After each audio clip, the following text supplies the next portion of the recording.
And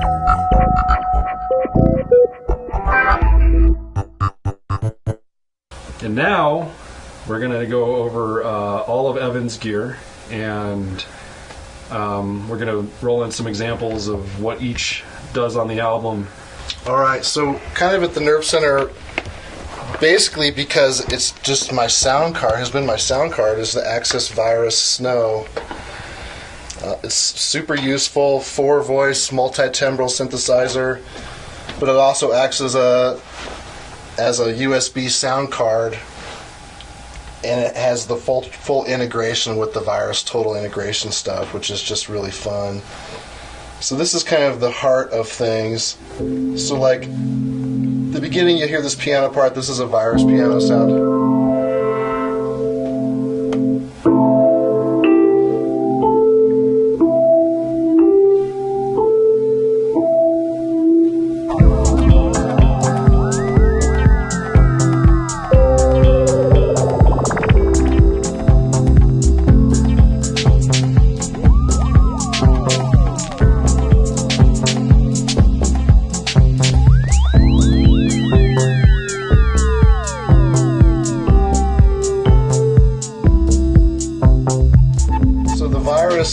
Is kind of like a lot of my synths and nerve center for my sound card.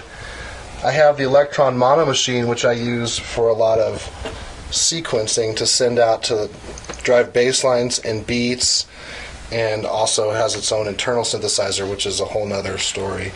Well, before, like, the Virus itself, because it's acting as the sound card, at least from my perspective, with post-production, it was heavily entangled with the samples and really driving the roadmap of the album, because it was acting directly with Ableton. Everything it was doing was tethered with the project file in Ableton as well. And so it has, I mean, Evan's had this forever, ever since I've known him, and it, like, the sounds that come out of this thing are just unreal. It's always been kind of a mystery to me, but it's super dynamic and powerful. So the next thing I have that drives this album a lot is the Mono Machine for sequencing and its own voices. So what you're hearing now are a couple sounds from the Mono Machine. Really nice. Just the bass sounds themselves are so nice, but it's a great sequencer. It's one of my favorite hardware sequencers, and if anyone's used an electronic sequencer, they know what I'm talking about. But that's obviously driving the bass lines, which are the next kind of step in the pie. The Novation Bass Station is a wonderful synthesizer for its price point. It's incredibly versatile and can make a wonderful array of sounds, and it's used throughout this album. I love it, love it, love it. So I would say the Novation probably has about 90% of the bass lines on the album. So if you're hearing bass, it's a good chance that it's the Novation, with the exception of a very couple specific things. The Mono Machine has a couple of really dynamic synth parts that really cut through. Specifically, there's one in the Galaxy Mirror where it's like this LFO kind of decayed wah, wah, wah, wah. Like really abrasive, but kind of delicate at the same time. I don't know, can you find that at all? Try to find that. And that was one, thing that sticks out as far as what this can do. But yeah,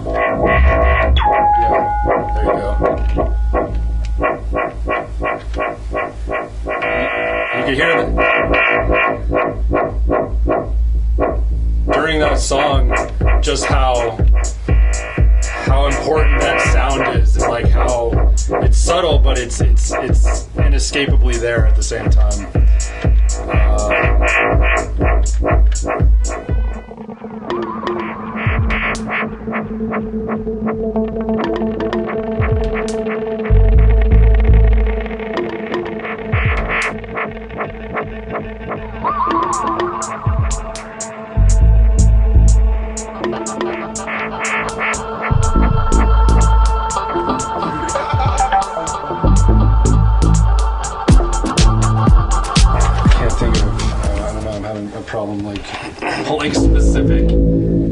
This is another sound I Okay. recognize. Yeah. Almost sounds like a tuba or a trombone. There's this wonderful FM synthesis within this thing that's just amazing. At many times during every day of our life, we slip into trance-like states.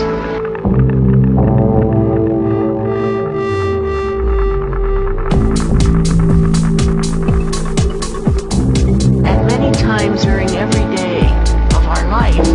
So the nerve center for beats has been the Korg Electribe. I've been a fan of the ER1 since its earliest days, and I'd still be using mine if it didn't crap out on me, and I haven't replaced it yet. I bought this thing as kind of a replacement for it. This is more of a workstation, like full MIDI workstation. There's a whole bunch of stuff you can do with this. I pretty much use it as just a drum machine, but it's okay. It can do some stuff. It's heard throughout the album as well, though. There's definitely a lot of sounds you can do with it. Again, I'd say 90 or probably closer to 75% of the beat work is done on the Electribe. And a lot of work was done to kind of take away some of its presence. Yeah, I haven't been really happy with it. I'm looking to replace it. So I feel like this is the weak link on the album, frankly. Well, I don't know. I think it might be on our part for not developing the beats or changing enough. But I think we did eventually mix enough stuff up to make it interesting. But I mean, it is the beat machine. It is what. Yeah, it's a great drum machine. It's very versatile. But it's not as good as the ER1, which it just doesn't have the sonic characteristics that I came to love from the ER1. It's just not the same. Yeah, but kick and snare and some hi-hat, and that's what you hear on the album. Yeah, and then also the Nord drum is actually used quite a bit, just here and there, just for various things. And I sequence it using the mono machine, just because it's such a great sequencer.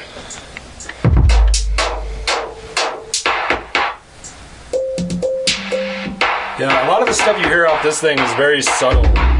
It's kind of like wrapping paper on the beats.